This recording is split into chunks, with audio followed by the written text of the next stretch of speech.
I can just, introduce a little bit about what we're hoping to do today. So, Sarouche and I come from two different disciplinary traditions. So I'm training to be a sociologist, and Sarouche is in legal studies. He's a lawyer. And I'm sure he'll kind of tell you a little bit more about the context of his work in a minute. But this has been a really kind of experimental and productive space to think together about where our work converges, where it diverges, where it quarrels with each other, where we're quarreling, the places where we're quarreling, and maybe kind of to frame this workshop in this kind of spirit of quarreling and in this spirit of experimentation as well. It might be useful just to give some kind of context as to where this notion came from for us. So I'm going to share my screen really briefly. Suresh, is that okay? Or do you want to introduce yourself Yeah. first briefly? Yeah. So just an apology first to everyone. I'm now appearing on my phone. Our power's gone out, and we have one light that works when our power goes out. Um, but I just wanted to pay my respects to Ngunnawal people and to Aboriginal people and Indigenous people that are in the room, and say that this always was and always will be Aboriginal land, and that the process of giving an acknowledgement is not. It is, I agree with the comment made earlier. It is a small gesture, but it is something that disrupts the narratives of the way that we imagine ourselves in relationship with country in settler colonial nations. My name is Sarouche Razi. I'm a lawyer at Sydney University, and I research questions of race and identity and how they sit alongside structures of law. And as Seetha mentioned, we have kind of become friends over the last many months and been reconciling what is our methodology in terms of approaching anti-racism in our work and the tensions we feel through that. So I know I came in and then it got interrupted. So I might hand over to you, Seetha, and then come back in shortly. Sure. Hopefully my Yeah. power will come back and I Fingers won't appear crossed. on the phone. Yeah. Yeah, so I guess this notion of quarreling and where that emerges from, I'm going to share my screen to read you the quotation that sort of started our conversation about quarreling, and just ground this workshop, I guess, in that tradition. So when Suresh and I first met, I had just attended this talk, which was by the anthropologist David Scott. Sorry. And David Scott, can everybody see my screen? Yes. Yep. Okay, perfect. Good. So David Scott, in his introduction to the Small Axe Project, wrote this short paragraph, which was quite provocative and interesting for Suresh and I, where he says, "We acknowledge, of course, a tradition of criticism in and about the regional and diasporic Caribbean. We want to honor that tradition, but also to argue with it, because in our view, it is in and through such argument that a tradition renews itself, that it carries on its quarrel with the overlapping generations of itself, at once retaining and revising the boundaries of its identity, sustaining and altering the shape of its self-image, defending and resisting its conceptions of history and community. It seems to us that many of the conceptions that guided the formation of our Caribbean modernity, as conceptions of class, gender, nation, culture, race, for example, as well as conceptions of sovereignty, development, and democracy, stand in substantial need of rethinking." So we'll come back and revisit that quote, but both Sarouche and I thought that that was quite a provocation. What does it mean to kind of quarrel within a tradition? What could quarreling offer us for an ongoing self-reflexive praxis of anti-racism within our intellectual and political work? And so really our workshop today is going to, we're going to use our two case studies from both of our different research contexts to really, I guess, think with you together about what it might mean to have a methodological approach to anti-racist work. What does it mean to kind of think through this notion of quarreling with tradition, whether that is, a tradition of legal studies or in my case, sociological traditions as well. And how might that open up new conversations and new questions? And so, yeah, I don't know, Sarouche, if you had anything to add, but I mean, oh, sorry, so something in the chat. Okay, Yeah, perfect. so what we kind of kept on coming through to these ideas of the ways in which concepts and phenomena kind of structures. So this and also the bordering practices around that structuring. So it's useful for me to kind of think through kind of examples about where that kind of plays out in interesting and also difficult ways. So last year around Christmas, I was at a picnic which was full of people of color, and it felt like a really safe space to me. There was lots of kind of people wearing keffiyehs, and there was a feeling of welcome in the resistance. And I was there with a friend of mine who's a very important and kind of prolific Indigenous scholar. And I noticed that he was kind of kept to the background of the picnic and was feeling really introverted and shy.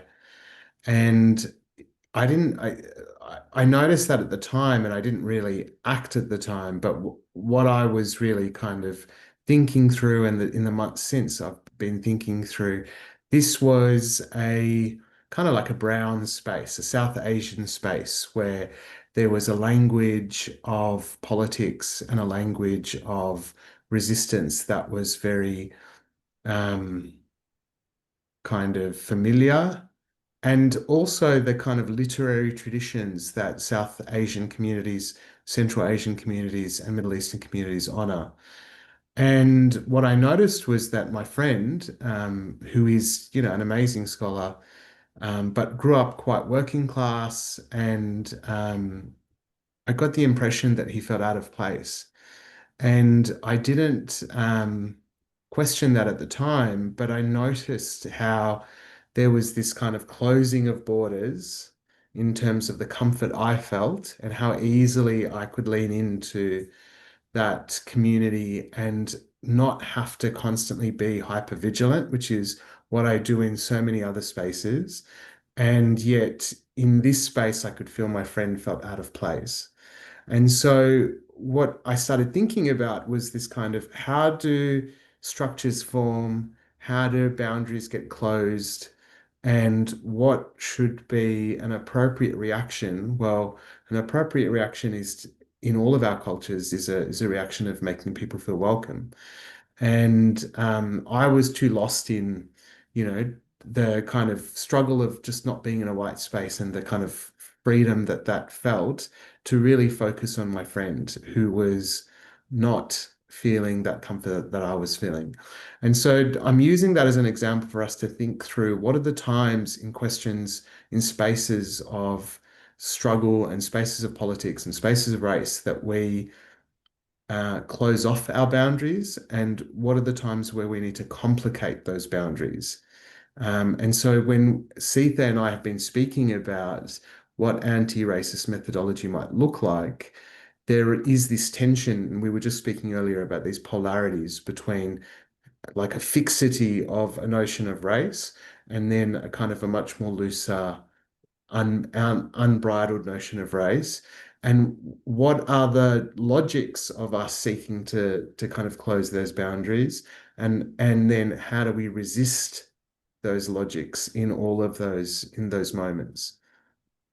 And I think to add on to what Suresh is saying before we get into, I guess, the more empirical parts of our presentation where we go into our specific research context, is that we're thinking really carefully about, I guess, what it means to kind of bring a political project like anti-racism into the institutional space, like the university, where often there is a kind of reproduction of certain logics or, certain things, get canonized or become taken for granted, or there is that structuring process that happens. So I guess the kind of question of quarreling is like, about this notion of unsettling, about this notion of, what does it mean to kind of constantly question, to constantly, seek seek the quarrel with these various traditions that we're in conversation with.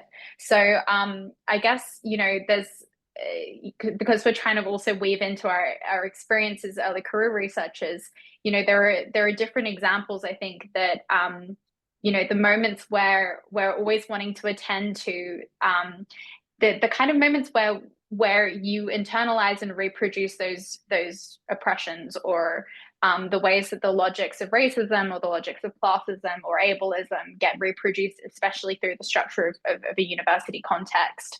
And I think both of us have talked to each other about it, and I wonder if there are people in the room that have had similar examples of moments, I guess, where you're in a supposedly anti-racist space, but there are particular logics or bordering mechanisms or spaces of exclusion or spaces of discipline or ways that, different hierarchies of repression are reproduced. And so when we're thinking in both, we're going to be talking a little bit about, how we're thinking through these questions in both a pedagogical context, a teaching context, and then a research practice context.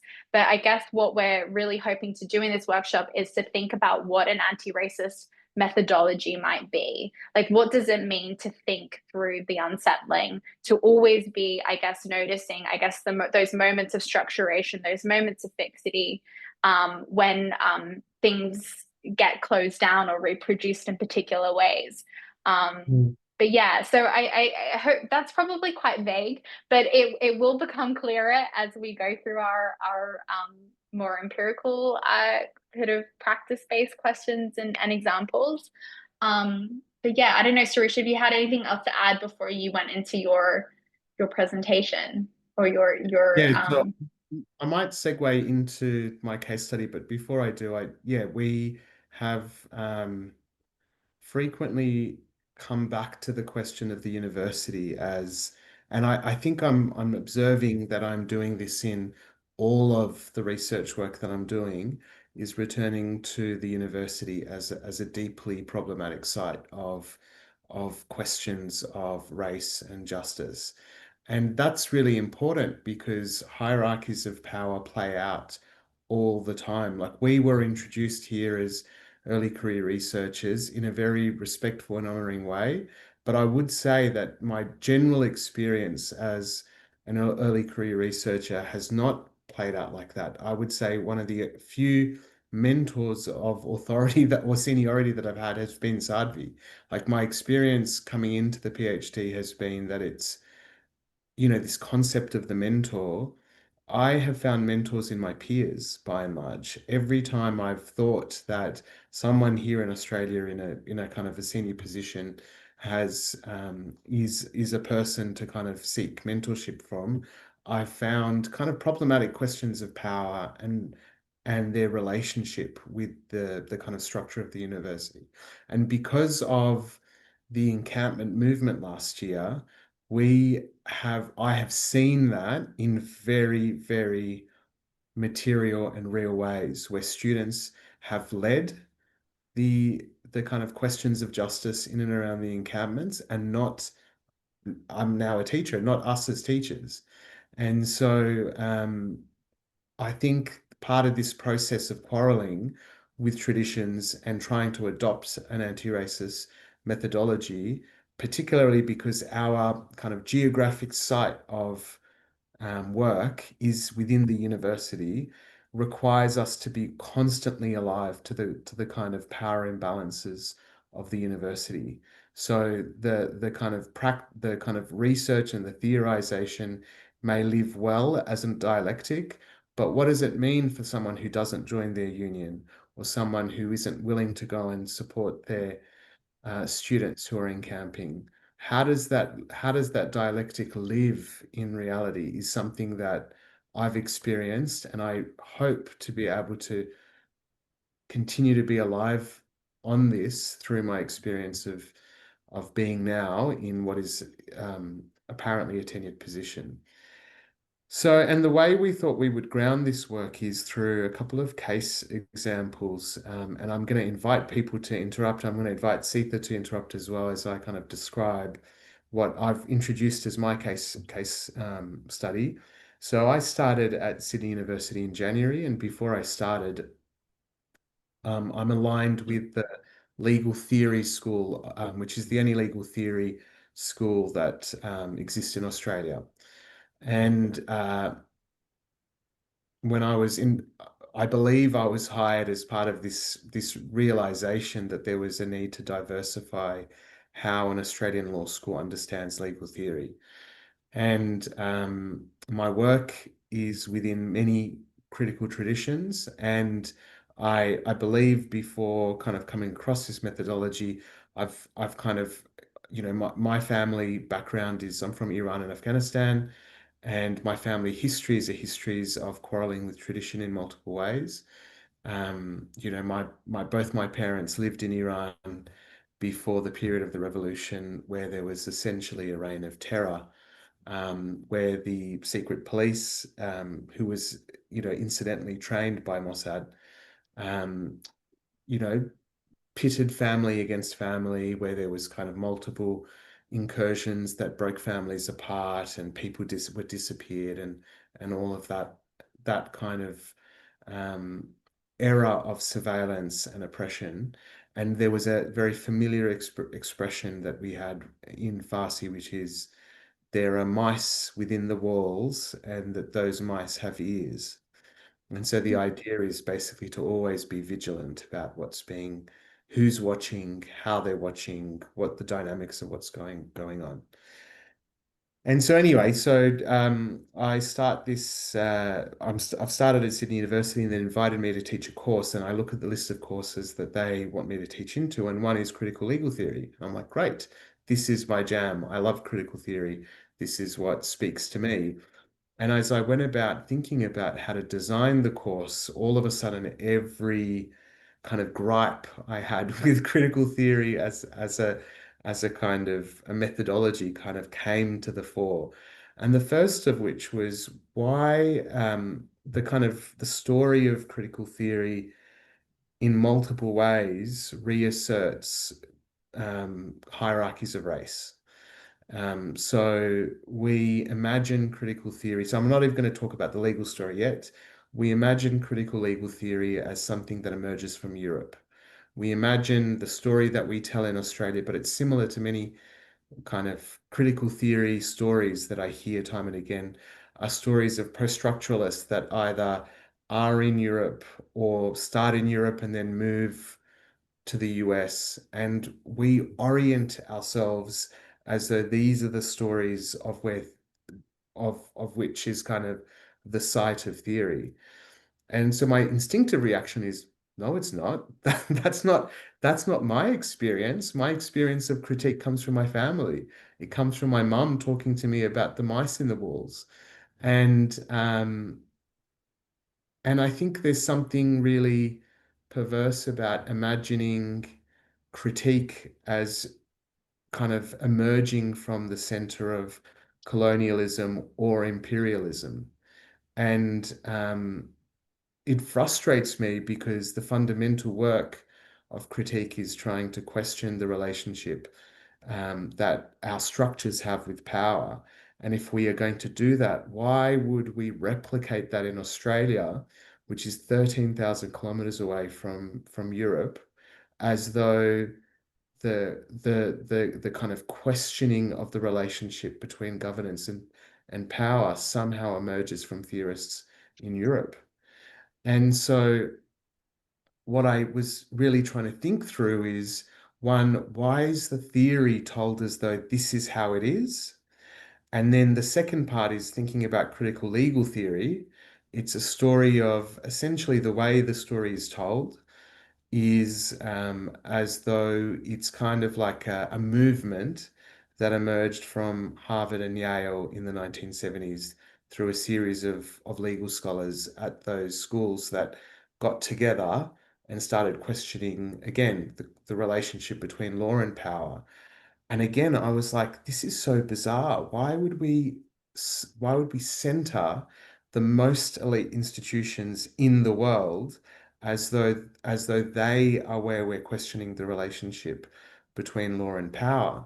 And so I started to kind of reorient, how would I go about doing this?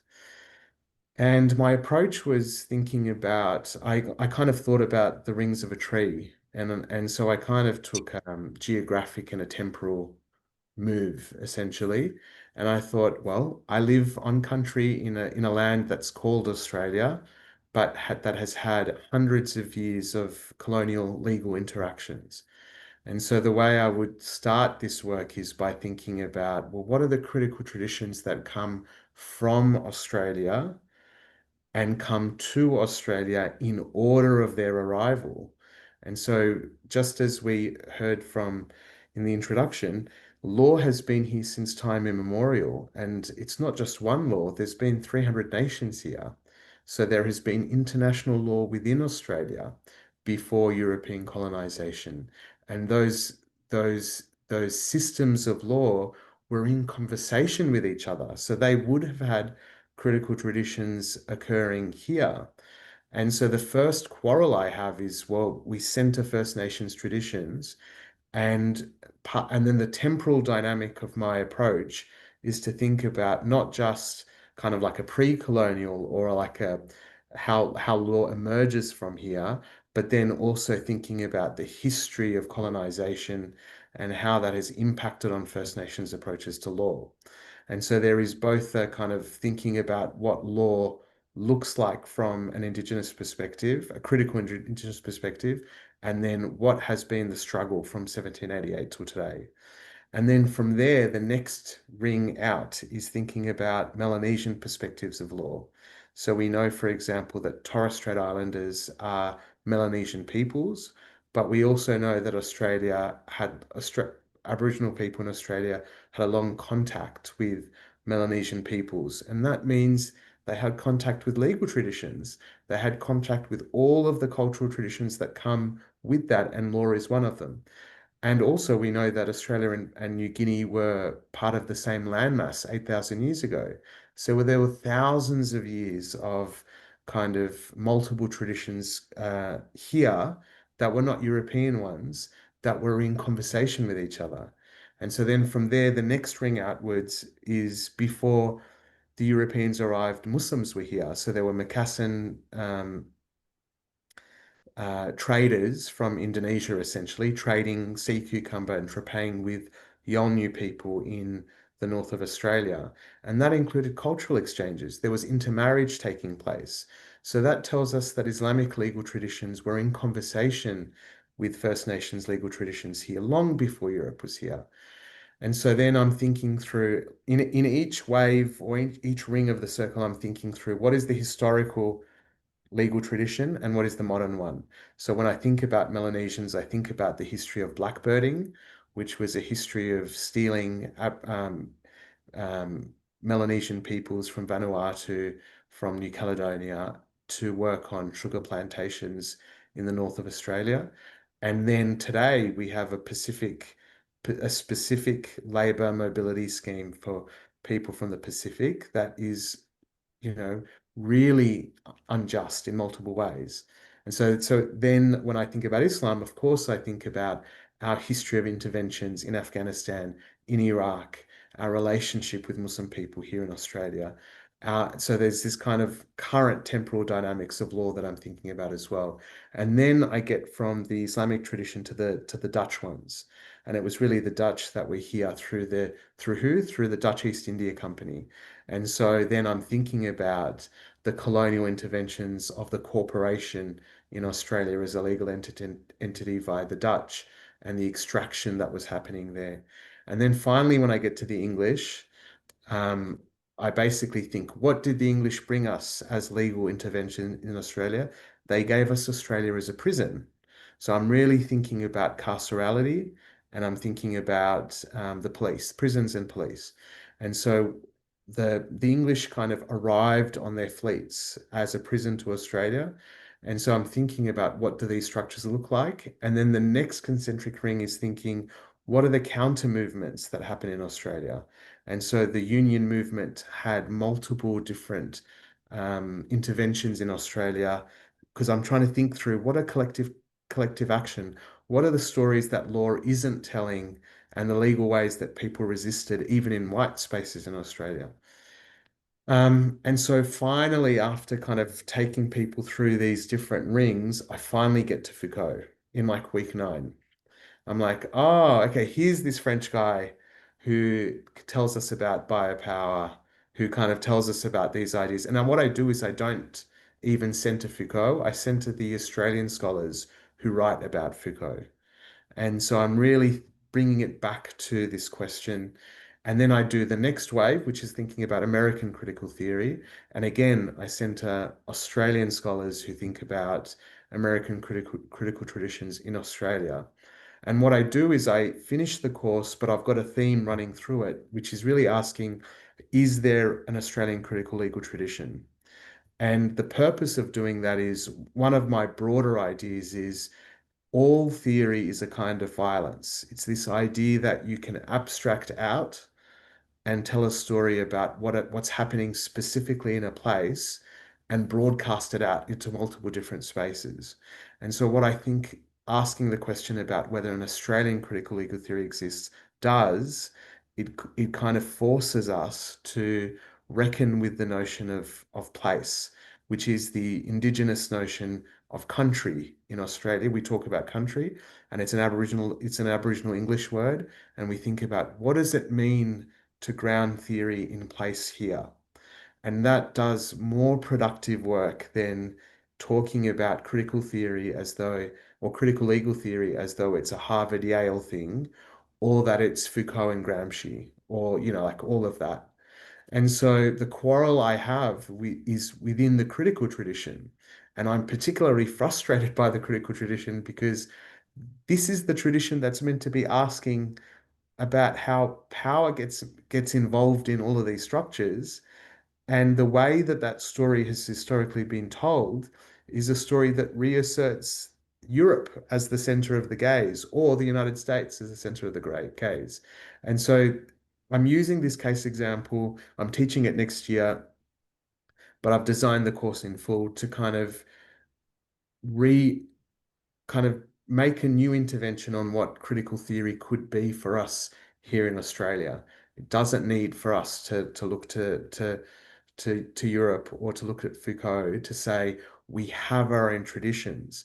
And to the point that, well, maybe people would say, well, what was going on in Harvard and Yale was that there were these kind of movements happening that kind of was asking questions about race and sexuality and gender. We had that happening here. So we had the creation of the Aboriginal Legal Services, and that was really a series of Aboriginal activists who started something called the Pig Patrol. Like many countries, the pig, the kind of metaphor of the pig is a reference to the police. And so what these Aboriginal activists were doing was surveilling the police who are surveilling them. And the whole legal assistance sector that started in Australia really emerged from that counter movement where Aboriginal people were watching the watchmen, if so to speak. And then from that, those activists and scholars built a relationship with the University of New South Wales, and they started a legal service. So we don't need to tell the story as though it emerges from if we're going to tell a story that's institutional, we have institutional stories here to tell as well. And so what I'm trying to do, I'm trying to quarrel with this tradition because it seems like it's a structure that's become boundaried and bordered. And in the process of that, there's kind of like a new violence that's taken place. And this setting in of a canon. And it's like that canon does not need to be fixed. So that's kind of been my example. Seetha. I was just gonna interrupt you, Suresh, because I think it'd be helpful for the audience to hear about how you're thinking through this notion of an Australian critical legal tradition that doesn't become canonized. Like when you're developing this, your course and you're unsettling some of the kind of hierarchies that have been established, how do we resist then, especially within the context of the university, that becoming its own canon that forecloses or creates its own boundaries or structures? Yeah, so I struggle with that myself because clearly what I'm doing in this project is also a political project, just like all projects are. But in doing so, what I'm doing is, so I came across the work of John Frau, who writes about genre, and I started thinking about structuring along the lines of genre and what's happening. And essentially, what I'm doing is I'm creating my own genre. And in the doing of that, there are kind of boundaries that I'm kind of establishing. So I talk about the rings of the tree. I'm talking about a series of traditions that I think emanate from place here. And that's not infallible. It absolutely warrants critique and it absolutely warrants. And so I don't have a very good answer other than to say, I also struggle with your question because in a number of ways. So one way I struggle with it is that I'm calling it Australian critical legal theory, and most critical Indigenous scholars reject the notion of Australia. So what boundary am I setting by giving it this name? And also, is there a violence in part of what I'm doing is saying what's happening for the queer scholar, what's happening for the kind of the ableist, the kind of scholar, what's happening for the law and sexuality scholar. There are solidarities that can form outside of people's movements. And it's very possible for an Indigenous scholar to be like, I refuse your label of Australia, and I refuse to be enveloped inside of this tradition that you're creating. And that's a very deserving critique. So, in short, I asked the same question, and all I can say is before we started tonight, Seetha and I were talking about different metaphors. And the best one I can give about what my approach to theory is to leave the door ajar. So I have a door ajar for all of my conceptualizations, and I'm not shutting the door. I'm not saying this is a hard boundary. It's a soft boundary. It warrants critique. It warrants kind of experimentation. It warrants questioning. And it requires me not being defensive about that. The tradition can move to something else when the questions of justice warrant that. So yeah, that's kind of how I reconcile with your question. Yeah. Did you have anything else to add before I kind of go and bring in my case study in conversation with yours? No, I think we can then once we have the two together, we can try and riff off some of these tensions. Perfect. Yeah. So I have a few slides that I want to share with people, but I'll give you a little bit of context, I guess, about my work and where it's situated and the traditions I'm quarreling with. So yeah, as I mentioned, I work sort of on the context of post-colonial migration into London, and I'm in the field of sociology, and therefore there are particular traditions, I guess, that I've inherited in this training as a sociologist that are both, canonical Westocentric traditions of sociology, but also more specifically, the sociology of race in Britain and also post-colonial sociology, post-colonial studies.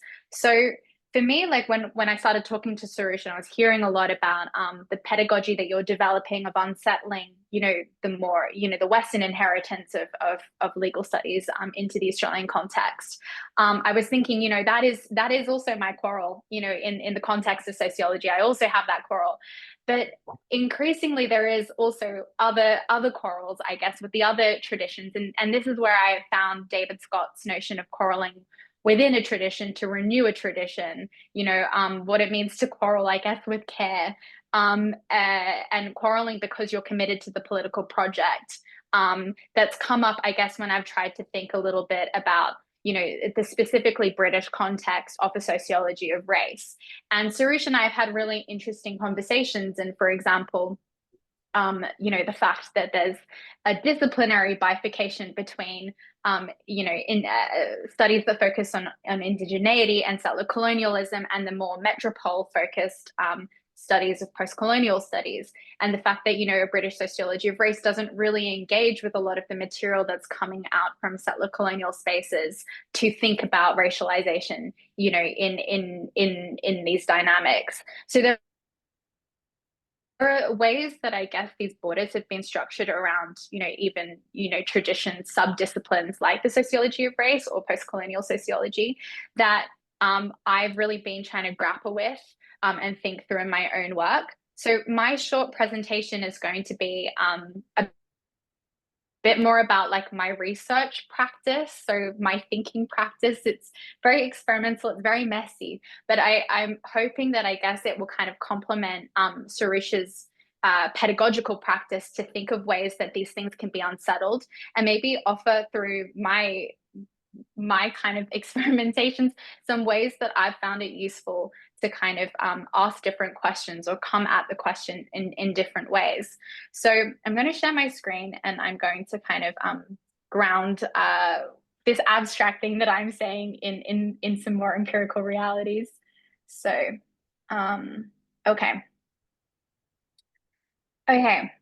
So I guess when I was like starting thinking about my research context, I was really thinking a lot about, what it actually means to research race today within the context of Britain, within the context of London specifically, within this, particular spatial temporal context that we're existing within.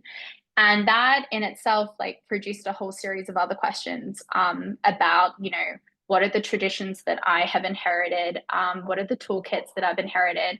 And whether our existing approaches are sufficient to help us think through contemporary complexities of racialization. Are we still asking the right questions? Are we using the right tools? How do we define racism today? Are these definitions always useful? When can they be harmful? I started really when I was approaching, I guess, this kind of conundrum by trying to really go back to thinking, what are the kind of questions that are emerging? I mean, I'm always struck in my work, and I'll go through it a little bit more, but like, how do we explain kind of the breakdown of solidarity between certain, communities of color in the UK? How do we explain, Kemi Badenoch and Rishi Sunak and Suella Braverman? So these are like, politicians of color who are, on the far right of the Conservative Party in the UK. So how do we explain these kind of new phenomenon? And are our existing tools that, were, I guess, in the context of the sociology of race in Britain, really cultivated in the moment of the 1980s, the 1990s, the 1970s, and are they still helping us ask exactly the right questions? So I think I was thinking a lot about, what is it that's specific about this moment in time? What are the questions that we need to be asking? And in order to do that, I think it was quite useful to think about like continuity and discontinuity, about what is the same and what is different. And Can I quickly interrupt and please. Ask you a question? So I'm so interested by the word we in this slide, because you and I share a relationship with Australia, and yet you're writing from a different we. So I'm just curious briefly to hear from you about how you came, like what was your identity going into this we, and how do you kind of structure yourself in relation to that?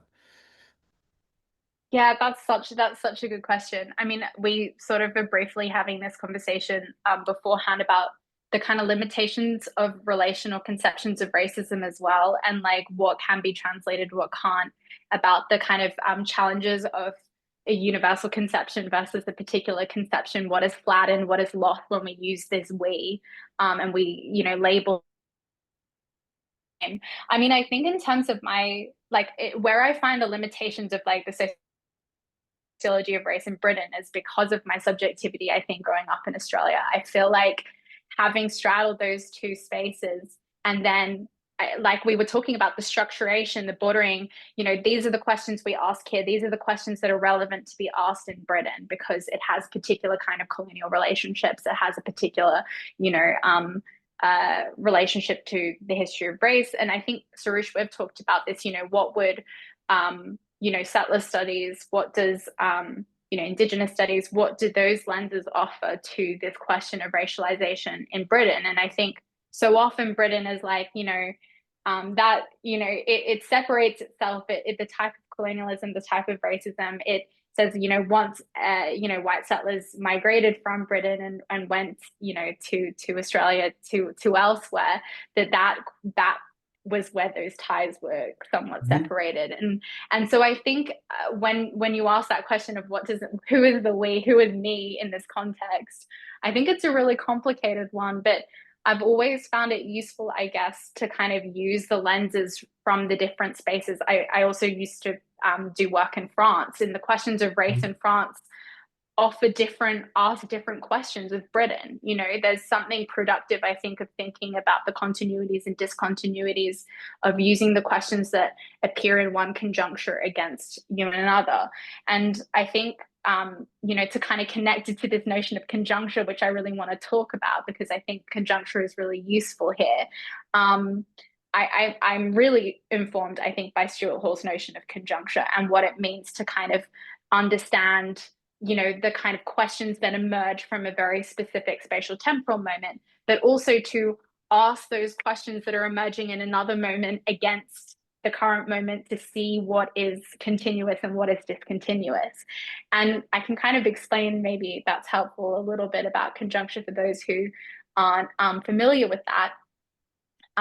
So Stuart Hall, some of you might, I don't know what disciplines everyone's coming from, but is, you know, a Jamaican-born cultural studies scholar who has really, really informed my work and has very significantly shaped British, you know, a British conception of what a sociology of race might be, if we were to kind of call it that. And what I find about this notion of a conjuncture, so a conjuncture, I guess, is, you know, as I mentioned, this sort of, how I understand it at least, is this sort of, you know, a spatial temporal historical moment that kind of arranges social, political, economic, ideological forces into particular kind of relations with each other. So it's and that arrangement, that kind of confluence of historical interactions produces certain types of social realities and certain types of social questions. And now what I guess I find interesting about Hall, in thinking about, you know, the question I have that comes up a lot in my research is like, how do we explain like Kemi Badenoch or Suella Braverman, saying that she's not English, but she's British Asian, and, you know, having these really quite aggressive immigration plans that, you know, don't map onto, you know, previous kind of understandings of race, identity, and solidarity. And I think Stuart Hall, with this notion of conjuncture, you know, it's a useful idea to think about, you know, what is our object of inquiry, and so when he's talking about, like, I'll read you the quote, or I'll read the part of the quote that I find relevant. He kind of really asks us as researchers, I think, to attend to the moment when our object of inquiry, and thus the questions demanding answers, changes. So opening a new paradigm or a new problem space. So the moment in time, I guess, when there are, you know, shifts or new phenomenon that we might think about our toolkit, we might think about, you know, what it is that we have in our theoretical toolkit, and say, like, actually, maybe we need to be thinking or asking new questions. And he then goes on to say, you know, in his moment, you know, this radically new historical moment that sets us radically new questions, radically new political questions, and that is entailed in the move from one conjuncture to another. And he says that the task of the intellectual, the researcher, is to turn your face violently towards things as they really are. And that is what's required in thinking conjuncturally. And why I begin with this notion of thinking conjuncturally is because it's very connected to what Sarouche and I are talking about, this processes of institutional structuration, and Stuart Hall's, I guess, anxiety about what happens when political projects become institutionalized. And here I just have some things I wanted to flag, which I think is why I've come to this idea of thinking with the conjuncture, thinking about these questions, quarreling. So Stuart Hall, in the context of cultural studies, like, talks a lot about how we should always, how the individuals should always be aware of the danger of institutionalization. And he's talking about it, the moment when cultural studies moves into the American Academy and it, gets attached with certain professorial chair positions, it becomes canonized. It has certain set questions. It has what he calls a theoretical fluency, which delimits, what can be thought, what can't be thought, the boundaries of that thought. And what I find quite useful, I think, about both what it means to think conjuncturally as a kind of way of, resisting institutionalization, is that what he makes clear is that that moment of institutionalization is, and I'll quote him, where we formalize out of existence the critical questions of power, history, and politics. And I guess I pose this question because, we have this thing called a sociology of race, where a political project that, or post-colonial sociology, we have these things that exist, in the real world, these ideas. And when they move into the institution and they become canonized, or they, become taken for granted, what happens to the political project as the political project moves forward. And maybe a little brief example is so there's 3 different papers in my department which focus on so the paper specifically I'm talking about is a paper on empire, colonialism, and imperialism. And I was teaching these students, a group of students, on this relationship between sociology and empire. And I've noticed a really distinctive shift, I guess, between a few years back and now, where some of the ways that the students were questioning it was they weren't questioning anymore. There was a canonization. There were certain thinkers that they knew that they should cite. There were certain kind of ideas, it became quite theoretical. There's a whole wealth of literature that's a theoretical literature that's emerged around questions of race and decolonization, which they're citing. And it actually is a distinction. I think, a few years ago, there was a lot more kind of empirical or praxis-based, examples coming in. And I think that was a moment where I was yeah, what does it mean when something moves into a disciplinary space like the university, and we formalize out of existence these questions of power, history, and politics? And I guess how can we prevent that, or think or be attentive to those processes happening?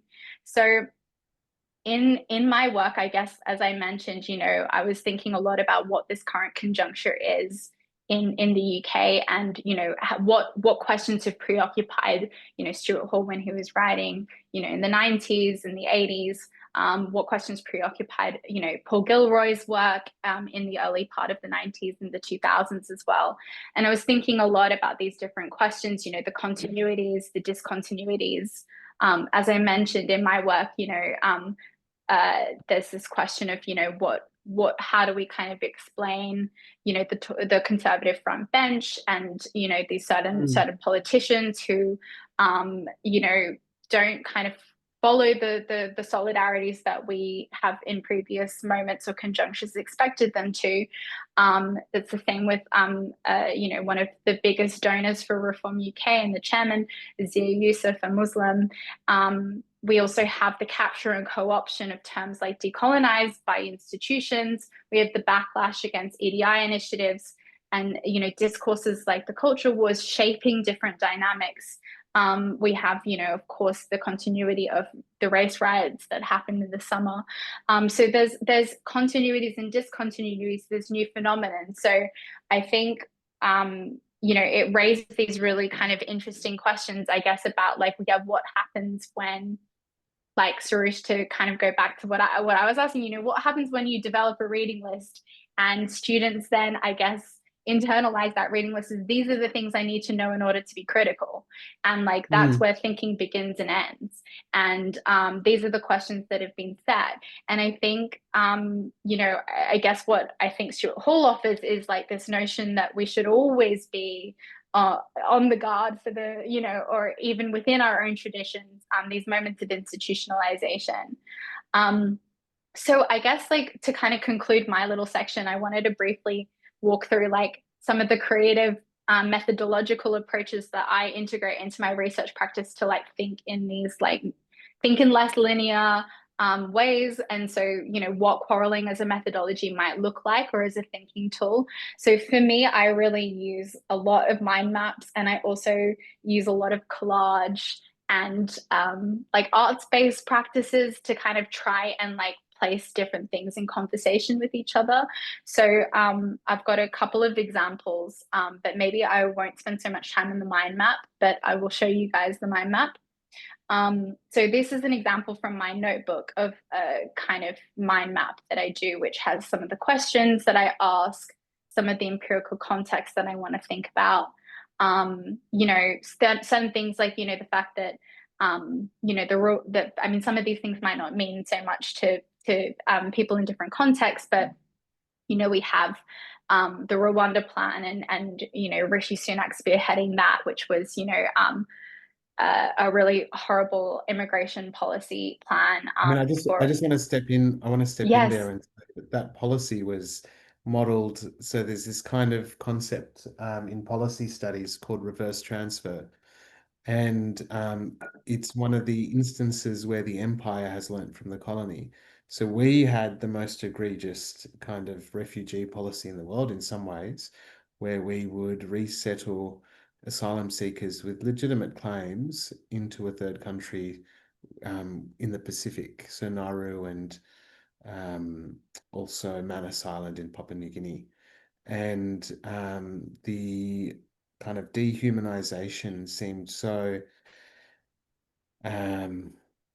iconic that Rishi Sunak thought it would be a good policy to model. And it's this counterflow from colony to back to empire. So it's really fascinating, this reverse flow backwards. Yeah.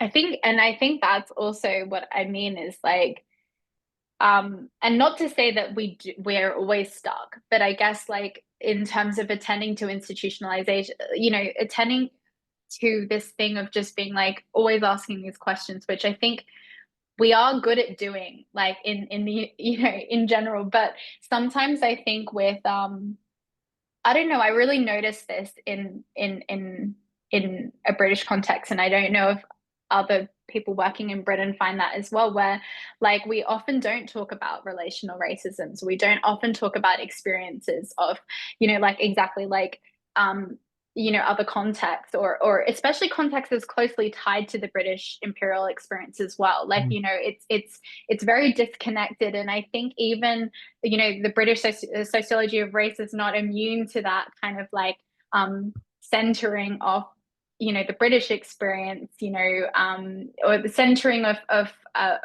certain traditions and questions. So I think, the Rwanda plan is a good example of like where actually some of the tools from the Australian context are probably quite useful to understand the logic of that as well. But yeah, I think this is just kind of my process, I guess, where I try and think through some of the questions that are a bit sticky, like some of the examples that are a bit sticky that I don't really know how to explain or understand. And the questions can I ask, what does Hall like? So, as we're problematizing this conception of race, what does Hall offer? Like this conjuncture where, what does Hall say to us about Rishi Sunak? Like, what do we notice in this move between Rishi Sunak's conception of race and how he then can kind of goes on to kind of engage in white supremacy in very active ways? Yeah, it's really interesting. I think, Hall says so much, but what I kind of come back to, like in terms of where some of these questions about like political blackness is like a organizing principle, as a solidaristic principle. Hall talks about that in an essay called Old Ethnicities, New Identities, where he I guess it's at the tail end of political blackness, where it's losing its saliency as like an organizing principle in activist spaces in London and the UK more generally. And but he's writing about it there in the sense of like much more the way that that could flatten difference, right? Like on the one hand, there's like a productivity of like a common cause of bringing these spaces who, you know, of two communities, you know, Black and South Asian together under this banner to mobilize for, you know, the Race Relations Act, or certain just different moments or changes in society. But that at the same time, he's really, I guess, he's problematizing like this tension between what is flattened, what is like obscured, how difference is kind of like you know, through solidarity also obscured. And so I think in some ways like that leads us to one angle of why solidarities have broken down. But the moment, like, I think I asked this question, are relations between categories of race, class, and political affiliation the same, you know, in 2025? And like, what I find really interesting, I guess, about like Rishi Sunak and Suella Braverman, I don't know if people saw this recently, but Rishi Sunak came out and was like, no, I'm British and you know, I'm British and I'm English. You know, whereas Suella Braverman's like, I'm not English, but I'm, you know, British, you know. And so there's this whole debate that's emerging, and these categories are shifting, and where race is getting paired with Englishness versus, you know, not, is changing and evolving. And I think, you know, Rishi Sunak, you know, throughout his prime ministership, you know, he very openly celebrated Diwali. He very openly celebrated these parts of his cultural identity. And I guess it's like a slight, what I wonder, I guess, is if, you know, it is a slightly different conjuncture, I guess, you know, where those things can be folded into a conservative identity, you know, and what do we do about that? And like, you know, what are the kind of roads towards solidarity, and what does that look like? And you know, I think a lot of people were, I don't know, it's just is like a problem where I'm like, I was at a conference and we were all like, yeah, what answers are there? There are no answers.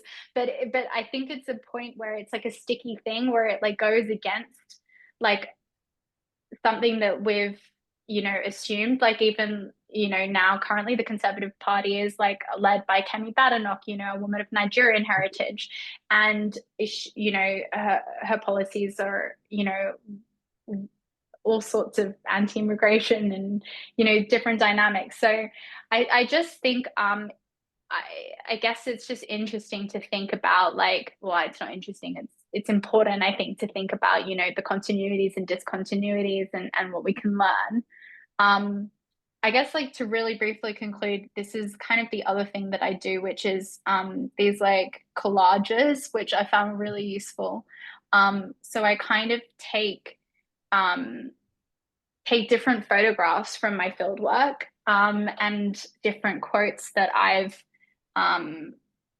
collected throughout the field work, and I place them in conversation with each other, and try and kind of see what questions those things in conversation produce.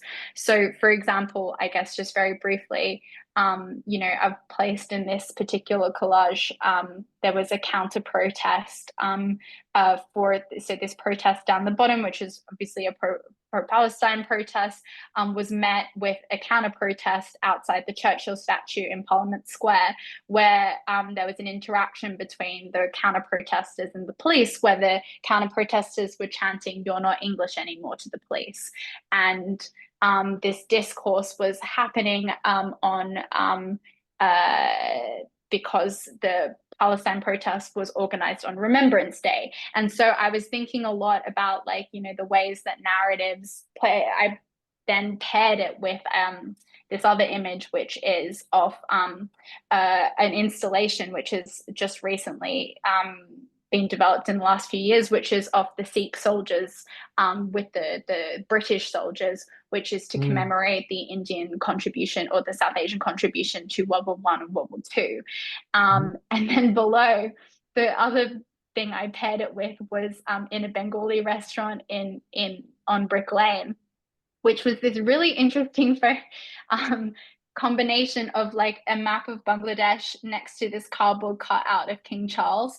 And I just don't know why I like paired these images together, and I find collaging like a really useful process because it draws connections between things that you think are connected, potentially, or you don't know if they're connected at all, but you're able to ask different questions. So kind of my process is then I place these photos in conversation with each other. I then get a post-it note and I ask questions off that get raised when I'm looking at those photos. So, for example, how have definitions of Britishness or Englishness changed or stayed the same?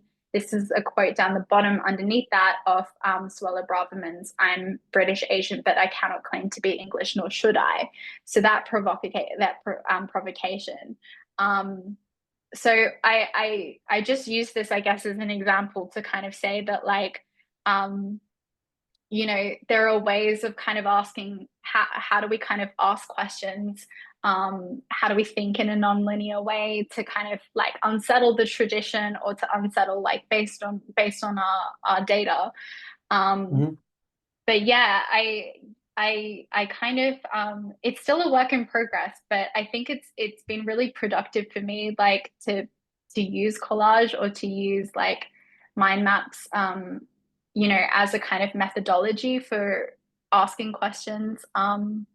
And So, like, I want to yeah, observe really interestingly that where our methodologies actually depart a little bit here. So, my process in designing this course is very purposefully linear. yeah, And if it's when it's non-linear, it departs from a moment of linearity. So I'm interested in how there's this like real interruption of linearity in your approach. And my kind of instinct is to say the kind of historical materialist approach tells us how we got here. And actually, we've been doing, we've kind of basically been ignoring a a kind of a more genuine construction of history through how we've taught law and how we've taught critique.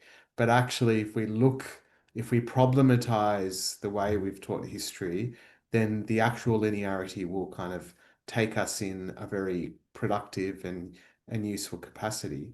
Whereas I think you've kind of come at quarreling in a different way. Like I've quarreled and I've thought that there is a different kind of linearity that can be useful.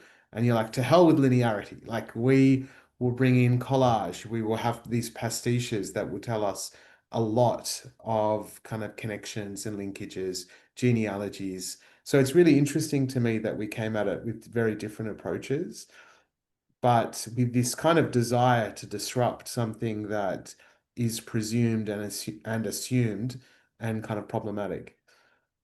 yeah. I think it's I think for me, like why I find quarreling, I think our contexts of quarreling are different as well, because I think for me, I've like, and these are kind of my questions that I've asked for everybody, what are the barriers for you personally and intellectually in quarreling with a tradition? Um, and I think for me, like, it's difficult to quarrel within a tradition. And I think David Scott, in that opening where he says, this about small acts, he says, um, he says we want to honor that tradition, but also to argue with it. And I Mhm. think that that's kind of where I guess my quarreling is also situated, that in a different way to yours, where it's like, I don't know, maybe you do want to honor it, maybe you don't. But like, I think, when I'm thinking about Stuart Hall, or all the kind of inherent, the ways that the sociology of race is developed in particular ways, or post-colonial studies, how the questions of difference that animate post-colonial studies have given us so many important tools.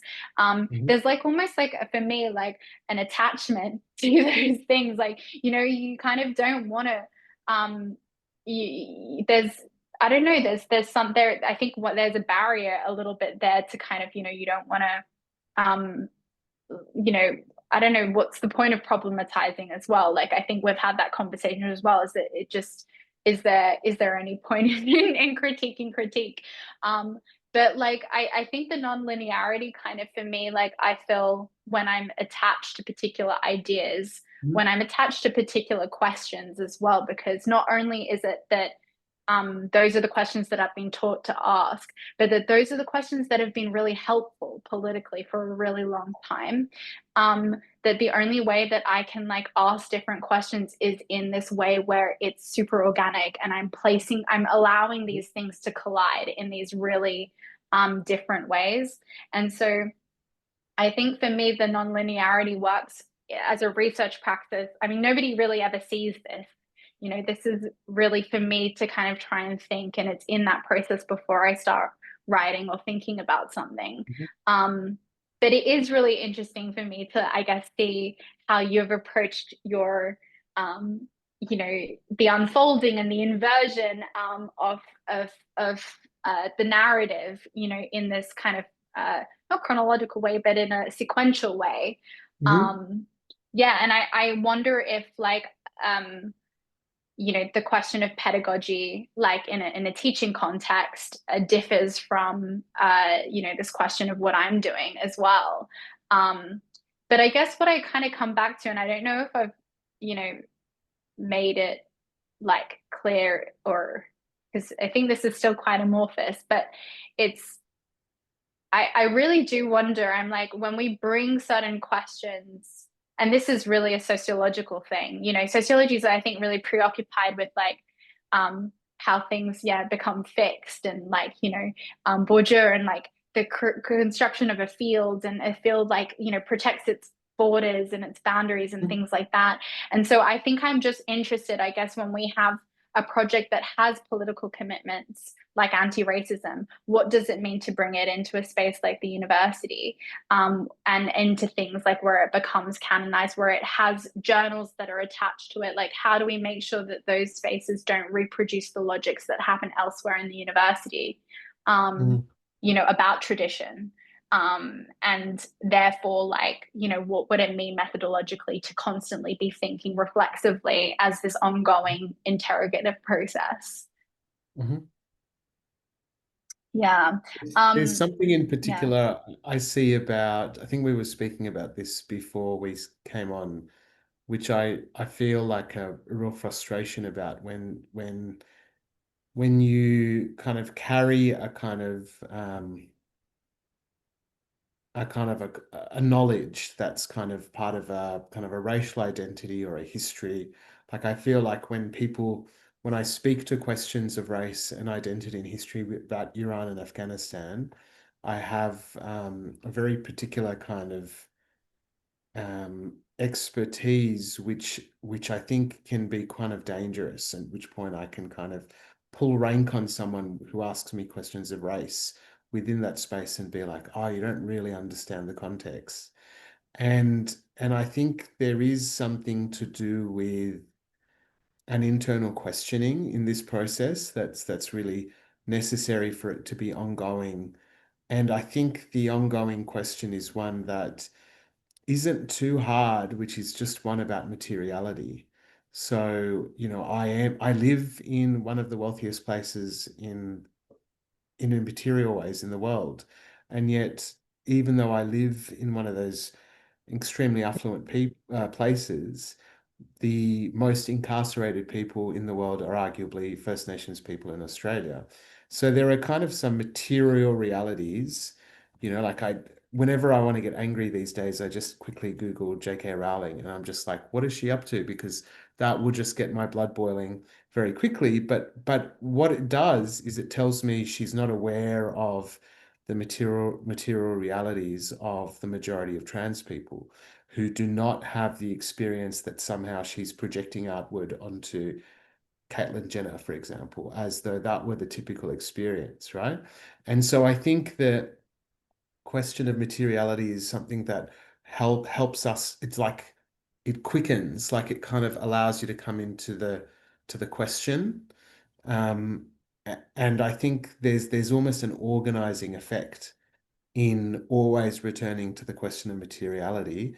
And I mean, maybe it's useful for us to kind of, before we go to questions, go back to the question of identity and ask one another, like, how do you define your racial identity? Like, how do you sit with that? And I'd be very happy to share the same. Do you want to go first, and then? Sure. Sure, sure. Yeah.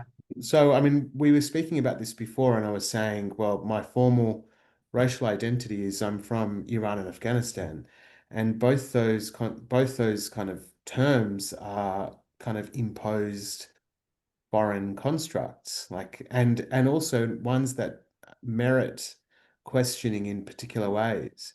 So Iran has variously been either called Iran, which means land of the Aryans, and of course it's a land with at least 30 or 40 different ethnic groups. So there is this question of, well, my notion before I spent time in Iran was that I was Aryan, right? And as I started to, and it was this real deep process of wanting to belong to something. And then as I kind of explored my family heritage, I discovered that I was variously Arab, Kurdish, Russian, um, Turk, and Aryan. And then on my father's side, there was an equally nebulous kind of concoction that meant that I wasn't actually Pashtun at all, or there was much more going on.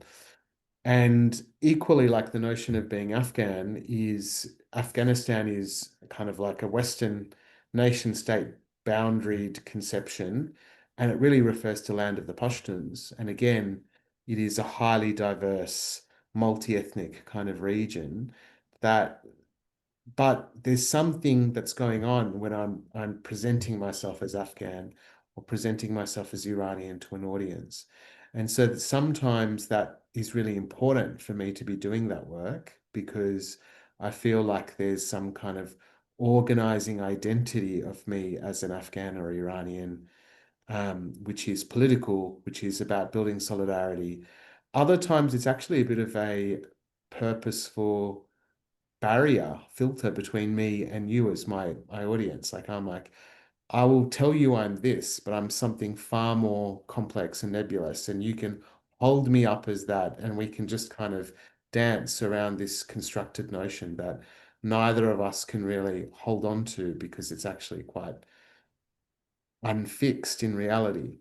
And yeah, so I there is this kind of and really, when I was younger, like it's a very typical question. I don't know if you relate to this, Seetha, but it was a typical question where you get in Australia, which is where are you from?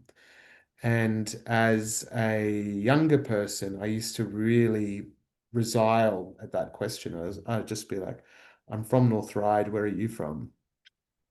But these days, I actually lean into their presumptions and but I go the other way. So these days I'm like, oh, I'm from Iran and Afghanistan, and then white person asking me, I'm like, where are you from? And they're like, oh no, I'm from here. I'm like, no, no, no, where are you really from? Are you from England? Are you from Scotland? Are you from Ireland? Like, what's your lineage? And I do it very sincerely, and maybe I'm like being a little bit sharp, but actually I am asking a sincere question. Like, if we're going to problematize our roots, let's make this a reciprocal kind of engagement. Yeah, so I mean, how do you go through that question of identity? Oh, the whole can of worms. Um, yeah, I really relate to that. I mean, I guess on paper, my pie chart is I'm, Indian and then I'm Malaysian Chinese. Um, and I think my kind of thing is always, I think, when I was growing up in Australia, I was only the Malaysian Chinese because I don't think I look to people, I don't know, particularly Malaysian Chinese, maybe I look more Indian.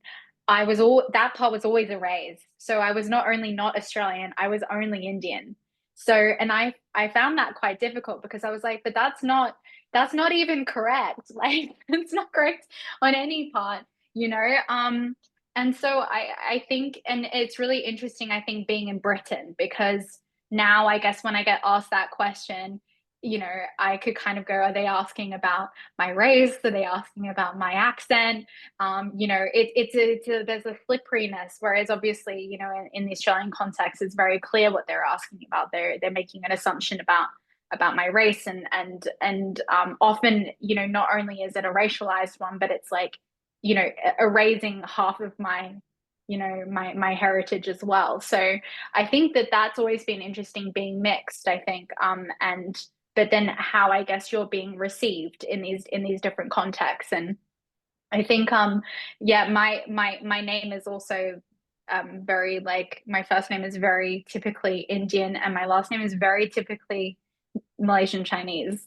So that in itself is something that always causes like some degree of confusion, you know, some degree of, you know, and people really, what I think is like I thought what you said about presenting your identity in particular ways, and I think, you know, it's it's always just been, I think, you know, the what you were saying about like the categories that you kind of sit when at particular moments, because that's the category that's there and you're in this space, and then, well, okay, people are perceiving you in that way, you may as well just, you know, I'm not going to complexify and go, oh, this is actually blah blah blah blah.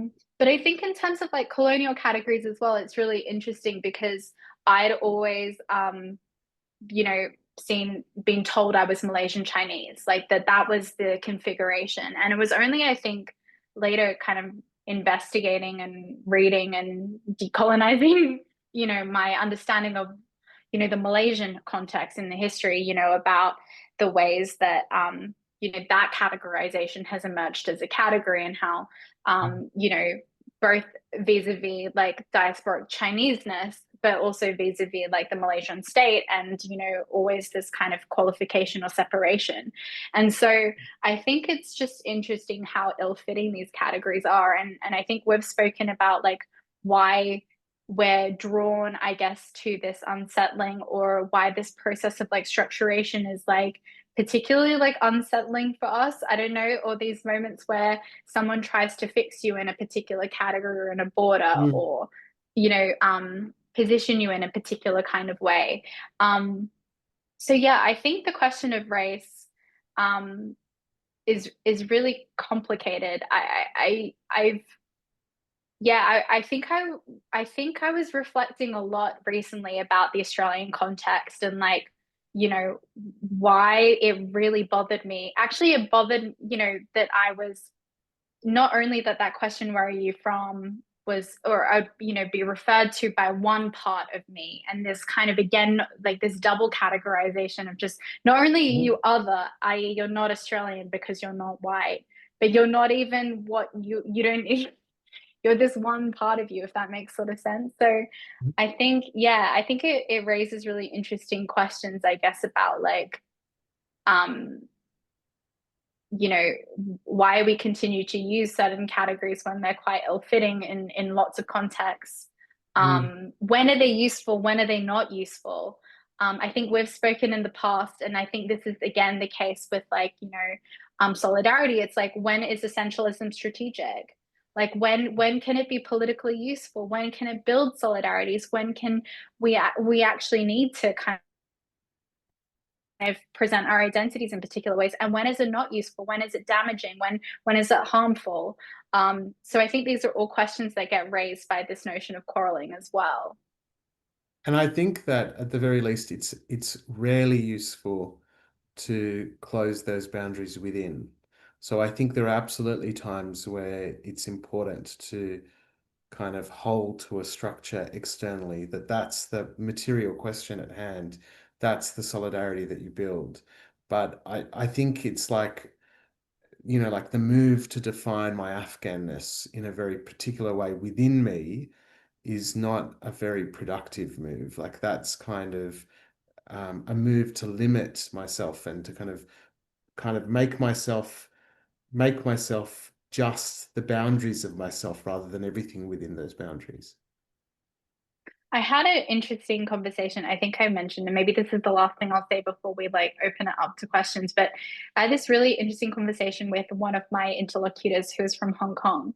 And he's very provocative and in a great way. I found it really productive being in conversation with him.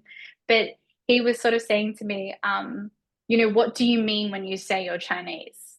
Like, what does that mean for you? Are you talking about like, you know, the language, the nationality, the race? the culture, the heritage? Are you talking about all of them? You know, what does this thing mean? Like, you know, you know, what do you mean when you say all these things? And I think, I mean, I think actually what's really interesting about race, and I think we've talked about this before, about, you know, your um, when you're mixed or you're occupying these sort of spaces, it becomes increasingly difficult to kind of claim a category in its entirety as well, because, you know, you don't have the full kind of cultural inheritance. You know, you're mixed, you know, all of these sorts of things, you know, these questions of, you know, are you enough? Are you Afghan enough? Are you Iranian enough? Am I Indian enough? Am I, you know, so some of the gatekeeping ironically actually comes from internally with, you know, these sort of Absolutely. spaces. So I think it's not just like a bordering practice that happens with white society vis-a-vis, you know, people of color. It's also just, you know, all these mechanisms of bordering and exclusion that are operating at so many different scales and layers. And we should be quarreling with all of them, basically. Yeah. Yes. Yeah. Yeah, we've spoken for a really long time and we wanted to kind of like open up the discussion. We have some prompts, but we also, if people would prefer to ask questions or just have a general conversation, whether that's about our practice, about this question of linearity, non-linearity, structure, flexibility, essentialism, any of these things, we just really kind of wanted to, you know, think with